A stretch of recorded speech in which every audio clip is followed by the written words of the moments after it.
Ang kwentong ito ay hango sa totoong buhay.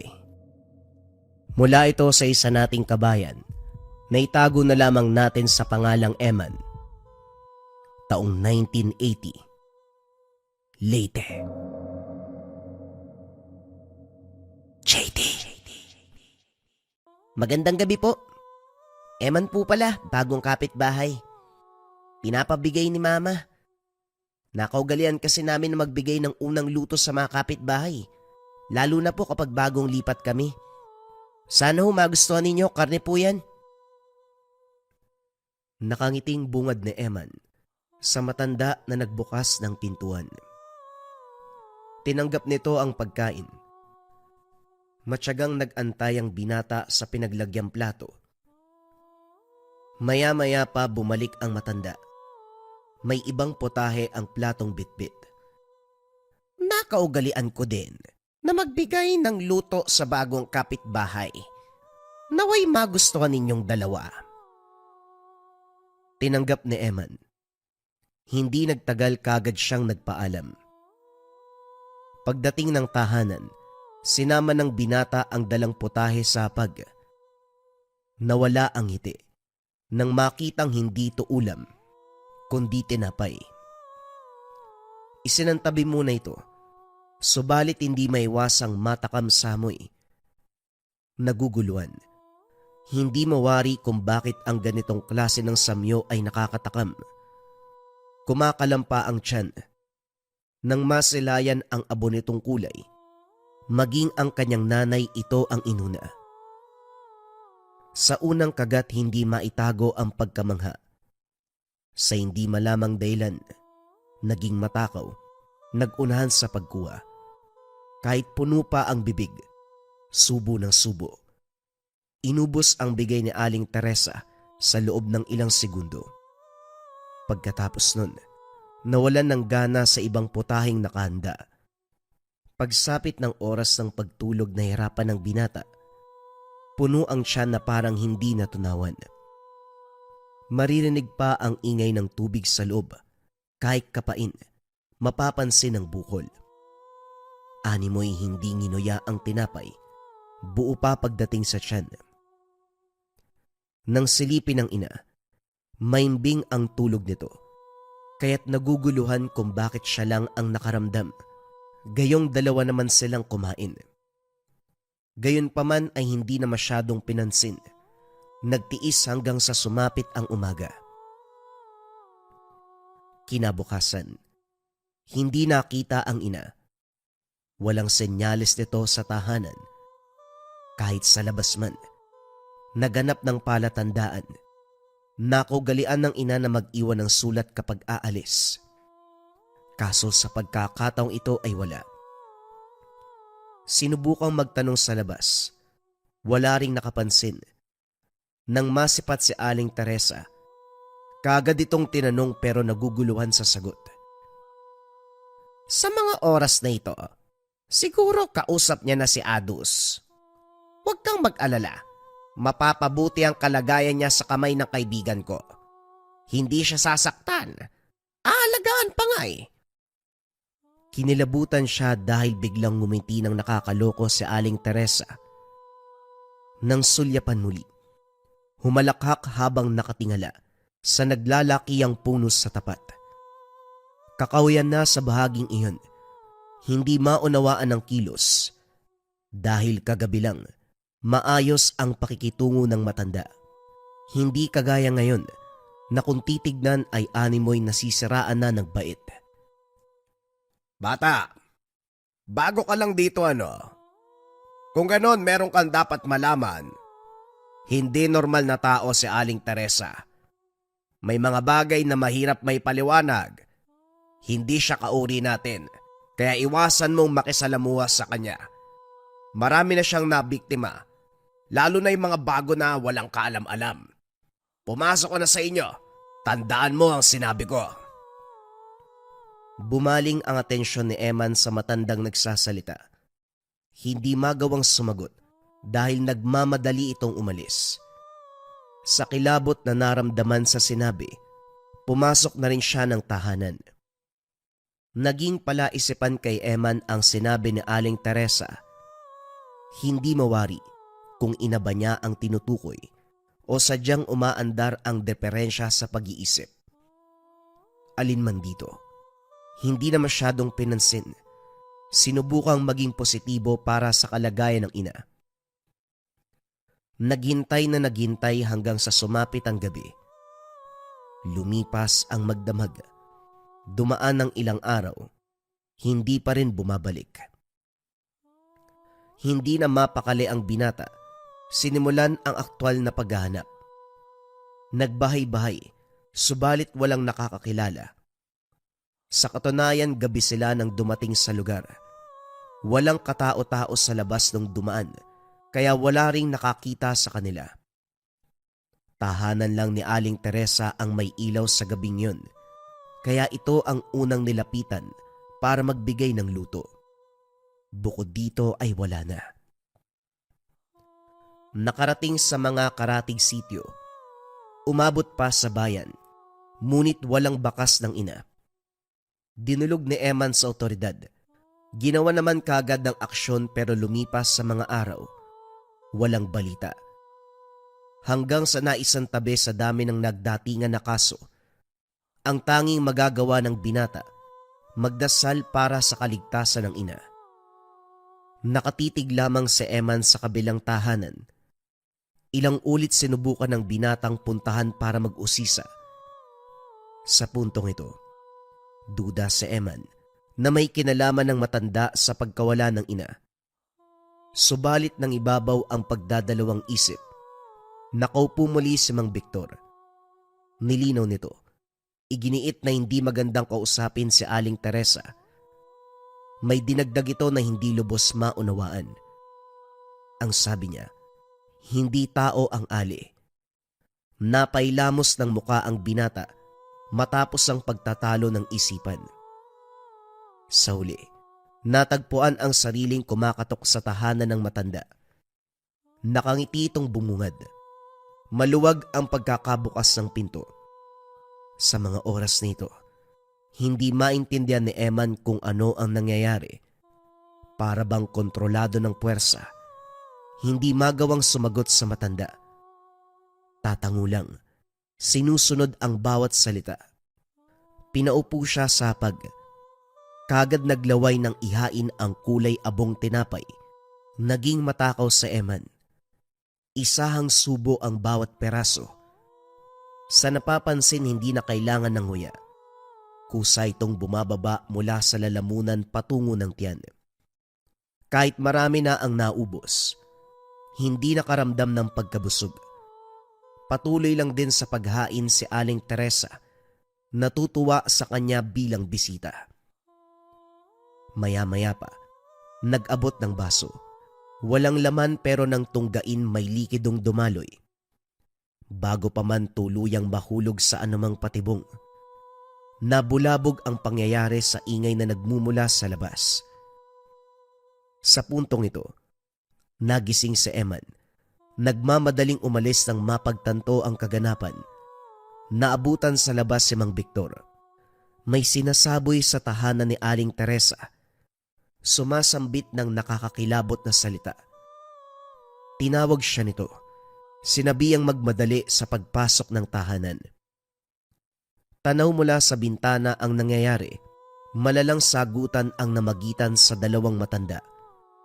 Pero ang nakakapagtaka, hindi naririnig ang mga boses. Sadyang pagbuka ng bibig lamang ang nakikita.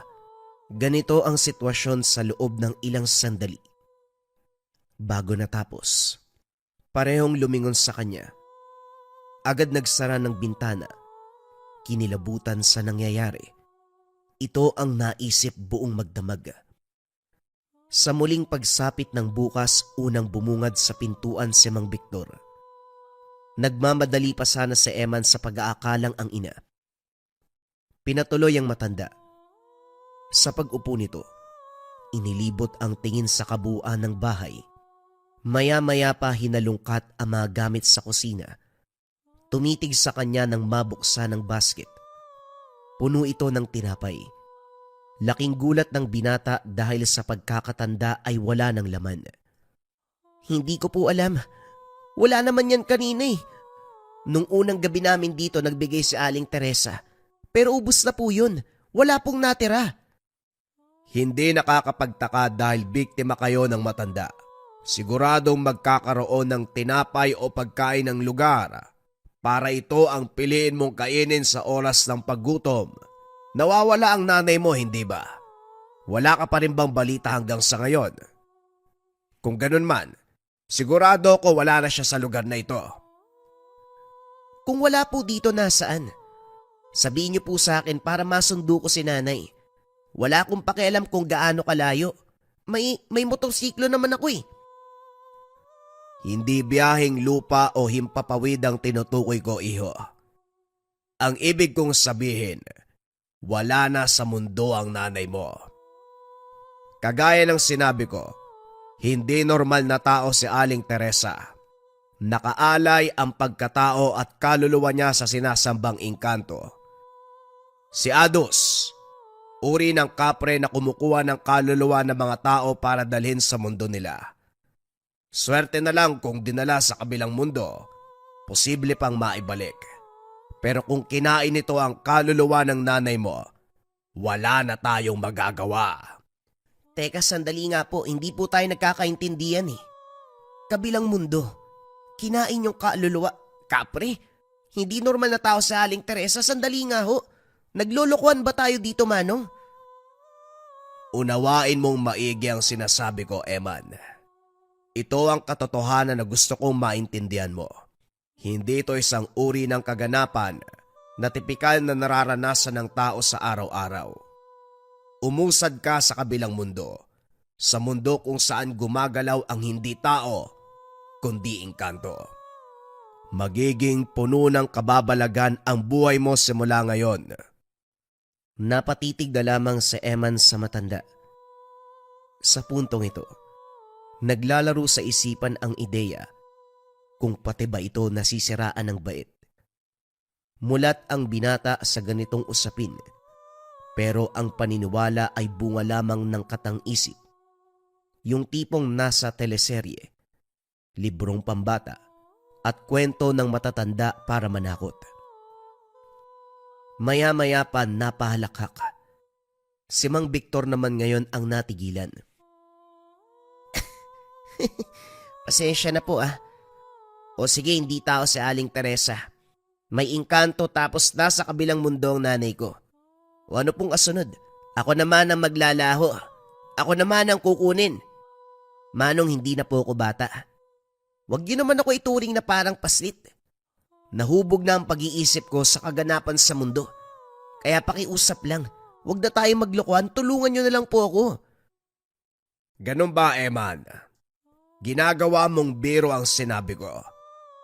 Kung sa bagay hindi ka lumaki sa probinsya, kaya hindi ka naniniwala sa ganitong usapin. Iho, nandito ka sa isang lugar kung saan umaaligid ang iba't ibang elemento at nilalang. Buksan mo ang iyong isipan. Baka sakaling masagip pa ang iyong ina. Natahimik si Eman. Hindi dahil naniniwala na siya. Natatawa siya sa sinasabi ni Mang Victor. Hinayaan na lamang niyang magsalita ang matanda. Nang marindi, iniwan sa loob. Nagpahangin sa labas. Maya-maya pa nasipat si Aling Teresa. May bitbit na basket. Nagsasalita mag-isa habang binabagtas ang daan. Sa kuryosidad sinundan nito ng binata patungo sa ilog kung saan may naglalakihang puno ng balete. Inilatag ang dalang tinapay. Mahabang katahimikan ang namayani. Maya-maya pa, nagsimulang bumigkas ng mga kataga. Pinanood mula sa malayo. Nagmamadaling nagtago ng lumingon ito. Kumaripas siya ng takbo. Nakasalubong sa daanan si Mang Victor. Kaagad niyang tinuro si Aling Teresa. Dumiretso na siya sa tahanan. Laking tuwa ng maabutan ng ina. Nasa likod ito. Nakatingala sa puno. Nagsasalitang mag-isa. Hindi na ito pinansin ng binata. Nauna ang labis sa kasiyahan dahil bumalik na ang ina. Inakay papasok ng tahanan, pinakain at pinaliguan. Pagkatapos ay hinayaang magpahinga. Sa puntong ito, hindi maiwasan ni Eman na mapaisip. Matapos magpahinga ng ina ay may napansin. Kakaiba ang amoy. Kagaya ng tinapay na bigay ni Aling Teresa. Pinaghalong samyu ng ulan at mantika. Tila ba? Nawawala sa sariling katinuan. Nakatitig sa kawalan. Walang emosyon ang mga mata. Kapag tatawagin ay lilingon lang. Kapag kakausapin ay titingin lang.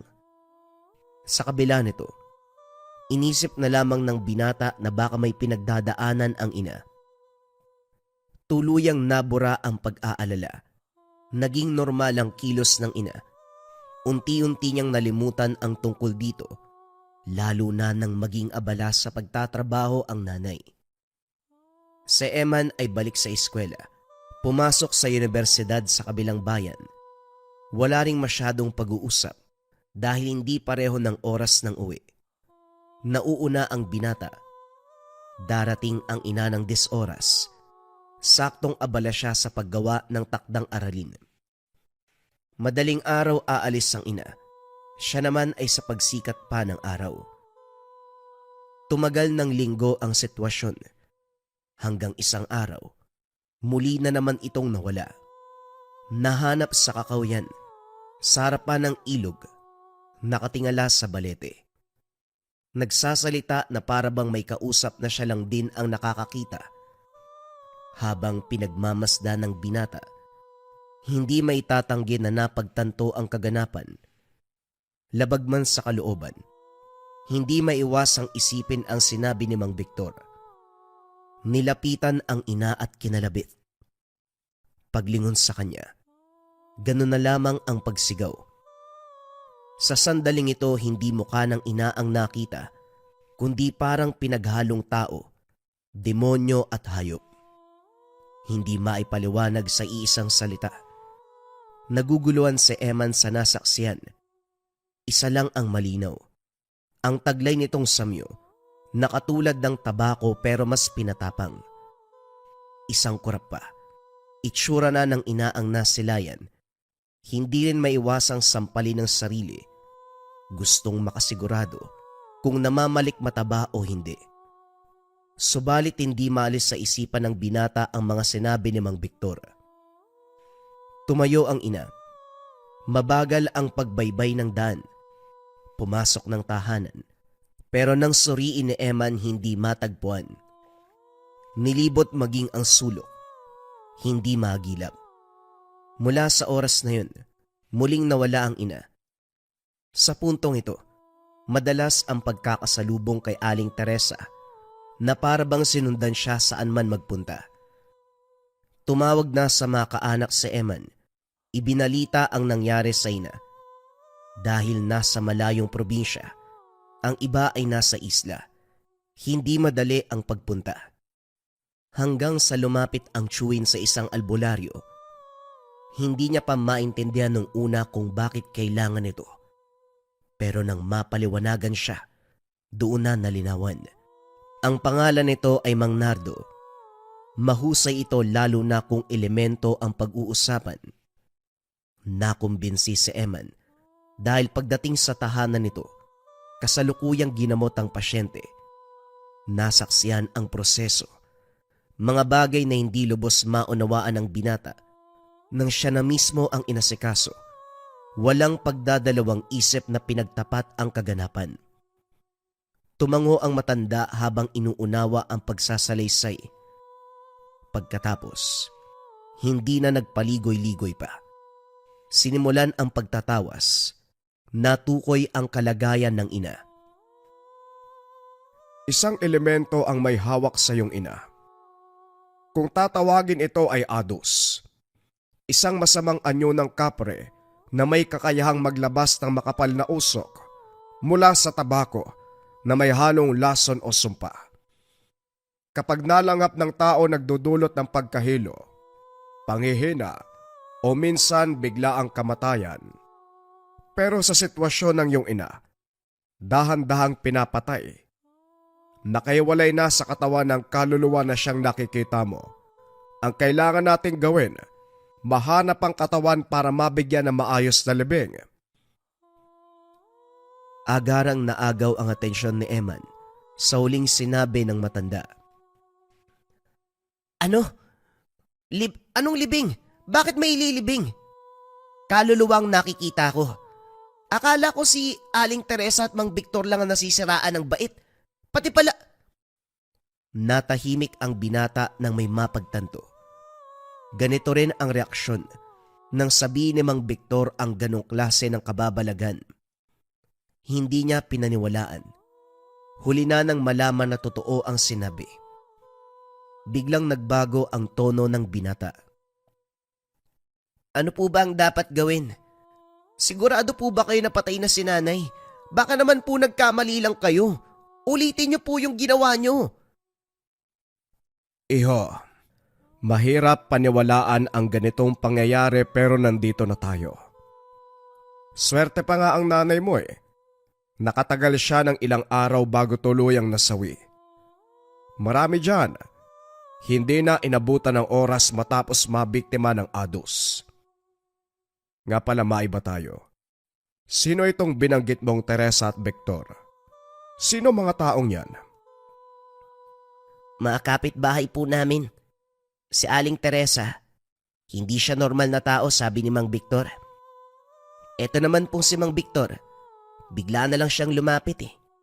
Pinaliwanag niya sa akin ang nangyayaring kababalagan. Bukod dito wala na akong alam sa kanila. Pero para sa akin hindi sila normal eh.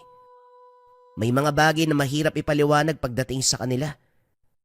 Binaliwala ako nung una pero ngayon, malinaw na sa akin na may mali sa presensya nila. Pumasok ng kwarto ang matanda. Pagbalik nito, dala ang katotohanan sa katauhan ni Mang Victor at Aling Teresa. Ang masasabi ko lang, tao pa rin si Teresa. Ang kaibahan lang sumasamba siya sa elementong ADUS. Etong si Victor, hindi malinaw ang resulta ng ritual. Mataas ang bakod ng proteksyon. Hindi ko mabasag. Hindi ko rin siya makilala. Ang may papayo ko, iwasan mo ang sino man sa kanila. Hindi malinaw kung anong intensyon sa'yo eh. Lalo na si Victor. Hindi natin alam kung hanggang saan ang kabaitan sa'yo. Sa ina mo naman, may mga bagay akong hihilingin. Dalhin mo sa lalong madaling panahon. Inatupag ni Eman ang mga sinabi ng albularyo. Una, bagay na madalas gamitin ng ina. Suklay ang ibinigay para dito. Pangalawa ay damit. Pangatlo ay patak ng dugo ng binata. Walang kwestiyon na sinunod ang lahat ng bagay. Pagbalik sa tahanan ng albularyo, sinimula ng ritual. Walang ideya sa pinapagawa. Hirap ding pangalanan ang mga sangkap at kagamitan. Pero nasaksihan ang proseso mula una hanggang huli. Hinalo sa batya ng langis ang patak ng dugo. Binasa dito ang damit at suklay. Pagkatapos ay hinaluan ng iba't ibang sangkap. Pinataka ng kandila, mga dahon at iba pa. Sinimulan na rin ang pagsambit ng mahabang dasal. Panayhalo si Mang Nardo sa batya. Maya-maya pa, mapapansin ang pagtigas ng damit na parabang nahuhulma sa isang imahe.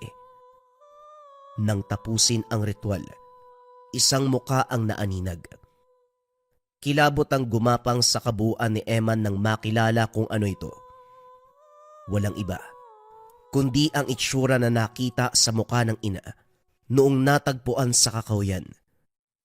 Mahirap ilarawan dahil animo pinaghalong wangis ng tao at mabangis na hayop. Ang malinaw lang, may sungay at matapang na tabako ang amoy. Ito ang muka ng isang ADUS. Hindi dapat ganito ang resulta ng ritual.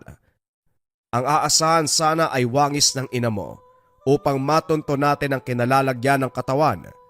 Sa madaling salita, pinipigilan ng elemento ang balak natin. Gustong gusto niya ang ina mo, kaya gagawin ang lahat para hindi matagpuan. Ano naman ang gagawin, Manong? Tulungan niyo po ako.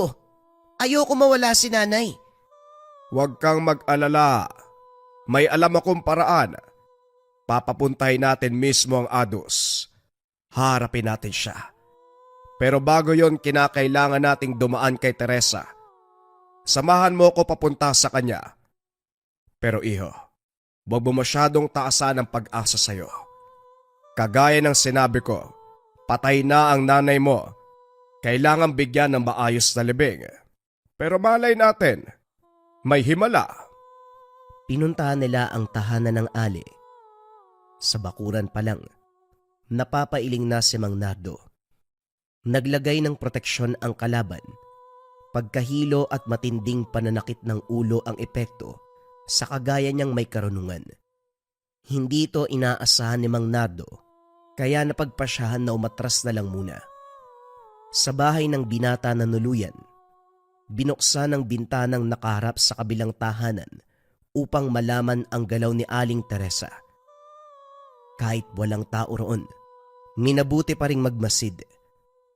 Sa kabilang banda, ginawa na lahat ni Mang Nardo pero hindi niya mabasag ang proteksyon ng kalaban. Sa oras ng pagpapahinga, dumako ang pansin ng albularyo sa kusina. Kung anong nasipat, nilapitan. Ganun na lamang ang reaksyon ng mabungaran ang tinapay. Pinangalanan niya itong tilan. Tila ng tawag sa tinapay na ito, nagmula sa mundo ng mga elemento. Kulay abo, taglay ang amoy ng pinaghalong ulan at mantika. Kapag nakakain ang tao nito, mawawala sa sarili. Ang tanging may isip, magpunta sa kinaroroonan ng Ados o anumang elemento na nagbigay ng tinapay na ito. Kapag nagkataon, mangyayari ang pambibiktima ng elemento. Hindi nakakapagtaka kung hanggang ngayon nandito pa sa tahanan nyo, hindi pa tapos ang pambibiktima. Manong, sa pagkakatanda ko wala na yan dito eh. Isang beses lang kaming binigyan ni Aling Teresa. Nung gabi na unang salta namin sa lugar. Inubos namin yun ni nanay. Wala talagang natira. Tapos nung nagpunta si Mang Victor dito, nandyan na yan. Sadali, pati ba ikaw kumain ng tilad? Kung ganon, bakit parang walang epekto sa'yo? Sa tingin ni Mang Nardo, hindi maiwasang matakot na Eman. Kakaiba ang titig na parabang hinuhusgahan ang buong pagkatao. Bago makapagsalita, sabay na napalingon sa kabilang bahay, nag-uunahan sa paglabas nang masipat si Aling Teresa pero hindi makalapit. Sumambit ng orasyon si Mang Nardo pero imbis ang Ali ang matamaan, bumalik sa kanya ang epekto. Biglang nawalan ng malay. Sa takot ni Eman, dali-daling hinila ang albularyo papasok ng tahanan. Hindi nakakilos ang binata matapos sumunod ni Aling Teresa. Mabagal ang pagkatok sa pinto. Halos pabulong ang pagsasalita. Kaso hindi malinaw ang eksaktong sinabi. Hindi niya maunawaan. Walang maintindihan. Pero sigurado ang binata na may laman. At kagaya ng inaasahan, pagsapit ng 10 oras na may lipit sa pananakit ng tiyan. Hindi naglaon sinuka ang buong tinapay. Hindi makapaniwala dahil kaunti lang ang kinain nung gabi. Pero ngayon triple ang dami ng niluwa. Dumagdag sa takot dahil sa mga oras na ito. Wala pang malay si Mang Nardo. Maya-maya pa, humupa din ang kalagayan. Paglipas ng sandali ay may kumakatok sa pintuan. Nagdadalawang isip sa pagbukas. Pero nang marinig ang boses si Mang Victor, nagawang suwayin ang utos ng albularyo. Pinatuloy, humingi ng tulong. Kaso nga lang matanda na mismo ang umayaw. Makikita sa muka ang takot, Nang masilayan ang walang malay na si Mang Nardo, nagmamadali na siyang nagpaalam. Matapos umalis dito napaisip ang binata. Nagbuntong hininga nang mapagtanto ang sinabi ng albularyo. Lumipas ang mga araw. Nagkamalay din si Mang Nardo. Nang may masmasan dali-daling nagtungo sa kusina, hinanap ang tinapay, subalit hindi na matagpuan. Kahit si Eman hindi nakita, dadalhin sana ito. Gagawing sangkap sa ritual, kaso hindi na magilap. Bumalik sa tahanan si Aling Teresa. Ganun pa rin ang sitwasyon. Mataas ang bakod ng proteksyon. Umiwas ang albularyo upang hindi na madagdagan ng pinsala. Ang ginawa na lamang, namitas ng bulaklak sa bakuran.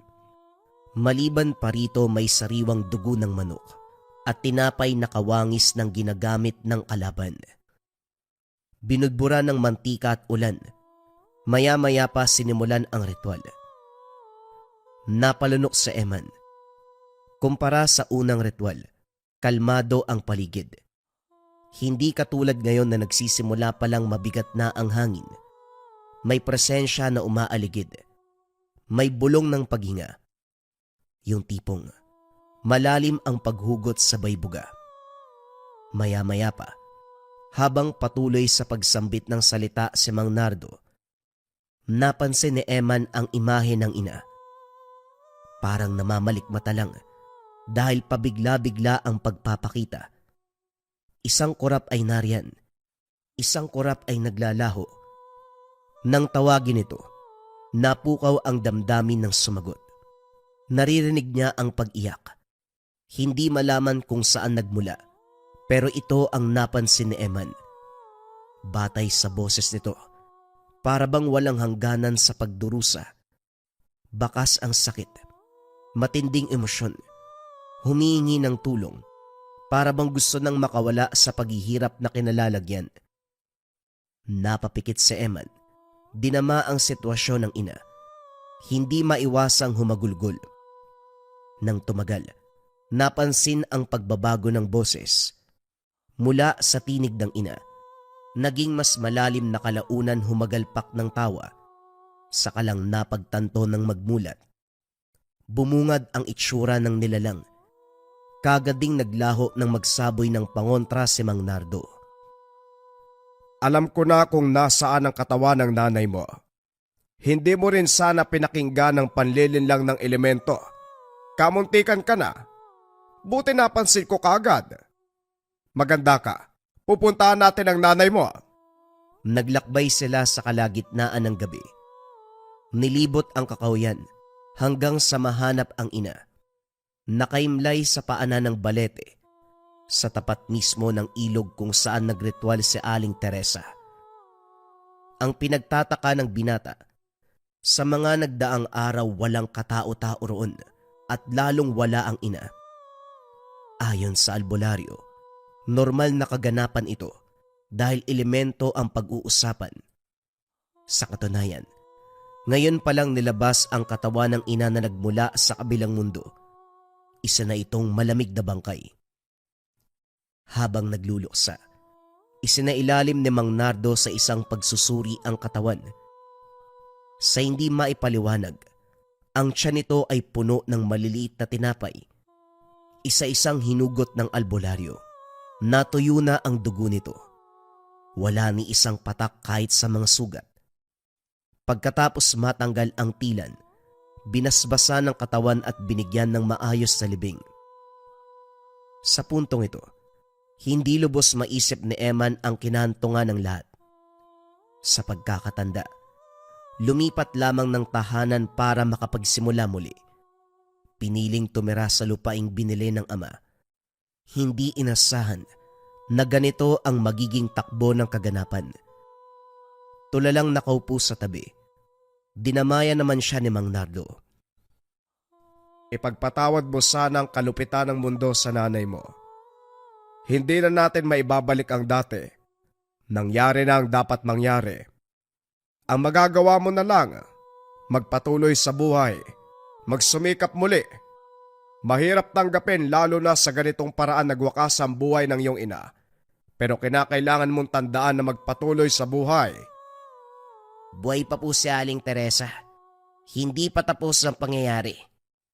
Hindi ako mapagiganting tao pero sa pagkakataong ito, patawarin sana ako ng Diyos sa gagawin ko. Gusto kong patayin si Aling Teresa. Pinatay niya ang nanay ko kaya papatayin ko rin siya. Kamatayan ng kabayaran. Turuan niyo po ako ng mga ginagawa niyo. Turuan niyo ako lumaban. Ako mismo ang papaslang sa matandang yun. Teka lang iho, kumalma ka. Naisip ko na din na gumante para sa ina mo eh. Pero sa nakikita ko sa'yo, kailangan mo munang kumalma. Nakakatakot ka sa totoo lang. Sige na, malalim pa ang gabi. Magpahinga ka muna. Pag-usapan natin ito kapag kalmado ka na. Nagpahinga ang binata pero hindi nagpapatulog ang kaganapan. Patuloy na binabagabag ng sitwasyon. Okupado ang isipan ng samot-saring pamamaraan para patayin si Aling Teresa. Walang ibang laman ng puso't isipan kung hindi puot at pagiganti. Pagsapit ng umaga, hindi hinintay ni Eman ang paggising ni Mang Nardo. Pinuntahan si Aling Teresa. Kinatok ang pintuan, subalit walang senyales. Kalat ang loob na parabang ilang araw nang hindi uniwian. Nakapasok pero wala ring mahanap na bakas. Paglapit sa kusina, bumungad ang mesa na puno ng tilan. Maya-maya pa umalingasaw ang amoy. Nakakahalina, nakakatakam, nadala na ang binata sa kaganapan kaya nagmamadaling tumalikod. Kaso nga lang dinaig siya ng amoy. Para bang may sariling buhay ang mga paa. Kusay itong kumilos. Dinala siya sa harapan ng hapag. Natagpuan ang sariling kinakain ng tinapay. Mabuti na lamang naabutan ng albularyo at kagad kinontra. Kukuhain na sana ni Mang Nardo ang tinapay, pero biglang naglaho. Maya-maya pa umalingasaw ang amoy ng tabako. Sobrang tapang. Kinapos sila ng hininga. Nakalabas naman bago nawalan ng hangin sa katawan. Sinindihan ni Mang Nardo ang bulaklak na ginawang sangkap sa ritual. Kaunting usok lang ang nalikha pero sinakop ang kabuuan ng matinding amoy. Hindi madaling kalabanin si Teresa. Hindi lang ang karunungan niya ang kinakalaban natin, maging ang gabay na kapre. Kung hindi ako nagkakamali, alaga niya yata ang elemento o mas malalim pa ang koneksyon ng dalawa. Matindi ang kapit sa kanya ng gabay. Tinago siya mula sa atin. Paano na ho yun? Hindi ba tayo makakaganti? Hindi naman pwede yun. Hindi tayo titigil. Hahanapin natin si Teresa kahit saang sulok pa siya magtago. Ito muna ang pagtutuunan ko ng pansin. Hindi ako tatanggap ng ibang pasyente. Tatapusin ko muna ito. Asahan mong bibigyan natin ng katarungan ng kamatayan ng nanay mo. Nabuhayan ng loob si Eman matapos marinig ang sinabi ng matanda. Wala na siyang pinagkakatiwalaan kung hindi ito lamang. Iba't ibang ritual. Halos araw-araw walang palya. Nagbumuka na siyang nag-eeksperimento dahil kung ano-anong pamamaraan ang nagagawa para lamang matapatan ng kalaban. Subalit wala ni isa ang nagtagumpay. Makikita sa mukha ng albularyo ang inis. Hindi napigilan ang pagbuhos ng emosyon. Minsan ang narinig na kunestyon ang sariling kakayahan. Dali-dali naman itong kinausap ni Eman. Wag naman po sanang ganon, Manong. Hindi naman sa hindi nyo kaya. Sadyang malakas lang ang kalaban. Wag po kayo mag-alala. Mahanap nyo rin ang tamang paraan para matapatan sila. Sa ngayon dahan-dahan lang po. Hindi naman tayo nagmamadali eh. Ay nako, pasensya ka na iho. Ilang dekada na ako sa larangan, pero ito pa lang ang unang beses na nagkaroon ng ganitong kaso. Ang nakalaban ko noon tikbalang, duwende, engkantong itim, diwata at kung ano-ano pang klase ng elemento. Pero lahat ng mga yon madali ko lang natatalo. Kung hindi man madaan sa maayos na usapan, isang ritual lang napapaamo ko sila. Subalit ngayon mukhang kailangang isugal pati kaluluwa para mahanap ang tamang pantapat. Kapag nalaman ko kung paanong pupuksain si Teresa at yung ados na yon, gagawin ko kaagad. Tumangulang si Eman. Hindi na nagsalita para maiwasang madagdagan ang emosyon ng albularyo. Sa sumunod na araw, naging abala sa paaralan si Eman. Kinakaharap pa ang kaliwat kanan na katanungan ng mga kaanak. Nag-uusisa sa nangyari sa ina. Hindi niya sinabi ang eksaktong dahilan, maliban sa tiyuhin, na nagmungkahi na lumapit sa albularyo dahil alam ng binata na pagtatawanan lamang siya ng iba. Sa kanila, tiyuhin lang ang naniniwala sa ganitong klase ng kaganapan. Ang sinabi na lang, inatake sa puso ang ina, gawa ng pagkalungkot sa kamatayan ng ama. Sa kabutiang palad na kumbinse ang mga kaanak. Kasabay nito, muling nasipat si Aling Teresa. Ang problema ay parabang pinaglalaroan siya. Sinundan niya ito, pero kahit anong bilis ng lakad at pagtakbo, hindi niya maabutan, na parabang nasa iisang lugar lang siya. Bukod pa riyan, bigla-bigla siyang masusuka. Laway lang naman ang lalabas, pero taglay ang amoy ng tilan.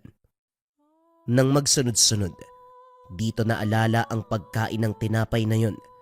Dali-daling nagtungo sa tahanan ni Mang Nardo, pero sa daan pa lang nakaabang si Mang Victor. Sa puntong ito, iba ang pakiramdam ng binata. Maamo naman ang muka, subalit parabang may hindi maunawa ang pinapaywatig. Hindi lang yun. Habang tumatagal ang pagtitig dito, nagbabago ang itsura. Wangis ng kapre ang nasisilayan. Pilit winaksi subalit lumilitaw ang katotohanan. Ito rin mismo ang tumapos sa pagdududa ng binata. Hindi ko galing ibulgar ang sarili kong pagkakakilanlan. Pero nakita mo na. Sinadya ko talaga magpakita sa mga oras na ito para malinawan ka. Ito ang mga panahon kung kailan dapat nasa mundo kami. Sa mundo namin. Pero pinili kong lumantad muna sa'yo. Pasensya na kung masyadong misteryoso ang katauhan ko nung una. Kaya din iba ang kilos ko nang makita ang albularyo. Ang kagaya kong may lahing engkanto, umiiwas sa ganong klase ng tao. Huwag mo sanang mamasamain ang paglapit ko sa'yo. Nais lang kitang balaan sa presensya ni Teresa, pero nahuli na ako. Napakain na kayo ng tilan bago pa ako makarating. Batid ko rin ang pagkasawi ng iyong ina. Wala akong magagawa roon, pero sa ngayon ang tanging magagawa ko ay tulungan ka. Bakit naman? Paano ba ako? Bakit mo kailangang tulungan? Hindi ka ba nagtataka kung bakit walang epekto sa iyo ang tilan? Nung umaga na nakasalubong kita, oras sa binalaan tungkol kay Teresa, nilapatan kita ng orasyon para kahit papano matunaw ang sumpa. Gayunpaman malakas pa rin ang kapit nito sa iyo, kaya ka nagsusuka. Inumin mo ito nang mapuksa ang sumpa dyan sa kaloob-looban mo. Mag-ingat kang mabuti. Huwag ka magpakita kay Teresa dahil kapag nagkataon, matutulad ka sa nanay mo. At ito ang pinakamahalaga. Huwag mong subukang kalabanin ang kapre. Huwag mong kalabanin ang adus. Hindi matatalo ng albularyo ang nilalang na ito. Kapag magpupumilit kayo, kayo pang masasawi. Wala na ako sapat na oras. Sige na, mag-ingat ka. Tumalikod kagad ang matanda. Umikot sa puno. Sinundan ng tingin pero pagsuri ni Eman, sa likod ng puno ay naglaho na ito. Dumagdag sa kilabot ang paglantad ni Mang Victor. Ngayon na malinaw sa kanya ang katauhan nito, nagdadalawang isip sa biniling salita. Dumiretso sa tahanan ni Mang Nardo, nagmamadali ito sa pagbitbit ng mga gamit para puntahan si Aling Teresa. Sa sinabi ni Mang Victor kahit nag-aalangan, Sinabihan pa rin niya ang albularyo. Sa puntong ito, sandaling natigilan si Mang Nardo. Inunawa ang sinabi ng binata. Sinabi niya kamo. Alam mo, duda ako sa taong yan eh. Pero kung isa man siyang elemento, taglay ang itsura ng Ados. Yun ang sabi mo, di ba? Baka posibleng totoo ang sinabi niya. Kaso nga lang hindi natin pwedeng baliwalain ang ideya na maaaring isa itong patibong. Malay natin magkasabot yung dalawa. Nililito ka lang ni Victor. Nagbabait-baitan tapos sa huli bibiktimahin ka rin. Iho, walang masamang maniwala sa babala pero ang tanong, mapagkakatiwalaan ba yung nagsabi niyan? Ano pong gagawin natin? Ayaw ko rin pong maniwala pero malinaw yung pagkakasabi niya. Kapag pipilitin nating makalaban ng Adus, tayo ang mamamatay. Napabuntong hininga ang albularyo. Napilitan itong mag-isip ng ibang paraan. Bilang respeto sa pag-aalala ni Eman, binago nito ang plano. Kung hindi pwedeng kalabanin ng Adus, si Teresa na lang ang puksain. Tao pa rin ang matanda. Ang kaibahan lang, may elemento siyang pinagsisilbihan. Pwede pa rin nating sabayan ng kilos niya. Nakaharap ko na siya kahit papano. May ideya na ako kung paano siya gumalaw. Sumang-ayon si Eman sa naisip ng albularyo. Hinayaan siyang sumama. Sa tahanan siya nagtago. Samantalang si Mang Nardo ang nagamon sa bahay ni Aling Teresa. Sumakto ang pagpunta dahil naroon ang matanda. Hindi nakaligtas sa hamon ng albularyo. Pumayag ito sa pagtutuos. Tinitigan ni Aling Teresa si Mang Nardo. Alisto ang albularyo. Binakuran kagad ng proteksyon ang sarili.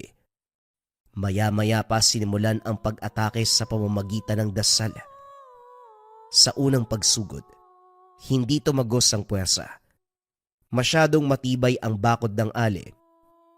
Gayunpaman, muling inilabas ang tilan. Gumawa ng replika at siyang gagamitin ngayon. Isinama sa samot-saring dasal. Sinindihan, hinayaang tangayin ng hangin ang amoy patungo kay Aling Teresa. Dahan-dahang tinunaw ng usok ang proteksyon nito. Dahilan para bahagyang umatras. Mapapansin na nahihirapan sa paghinga. Hindi lang yun, nangangate sa iba't ibang bahagi ng katawan. Malala ang pagkalmot sa muka. Kumapit sa balat ang epekto ng orasyon sa tinapay. Nalingat na rin ang pansin ng ale. Dahan-dahang kumakapal ang usok.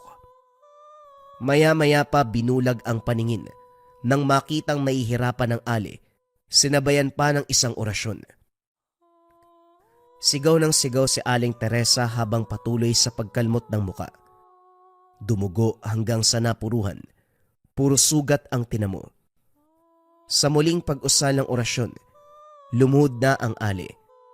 Maya-maya pa humiyaw ng humiyaw, tanda ng paghihirap.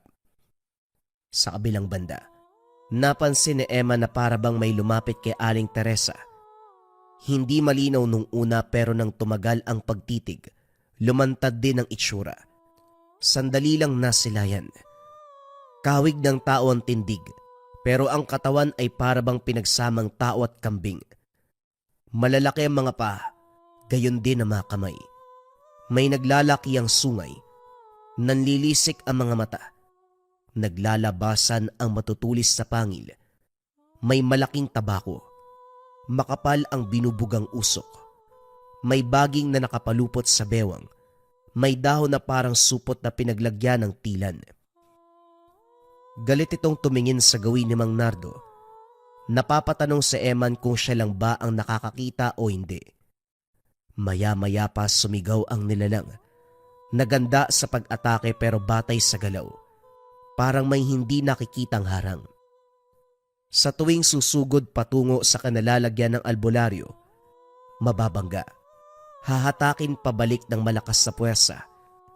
Hindi lang yun. Ang mga dala nito ay kusang nasusunog. Ang makapal na usok ang sumakop sa paningin ng halimaw. Maya-maya pa nag-apoy ang tabako na sumunog sa balat. Kumaripas ng takbo ang nilalang, naglaho habang lumalayo. Nanlaki mga mata ng masilayan ang itaas na puno sa hindi kalayuan.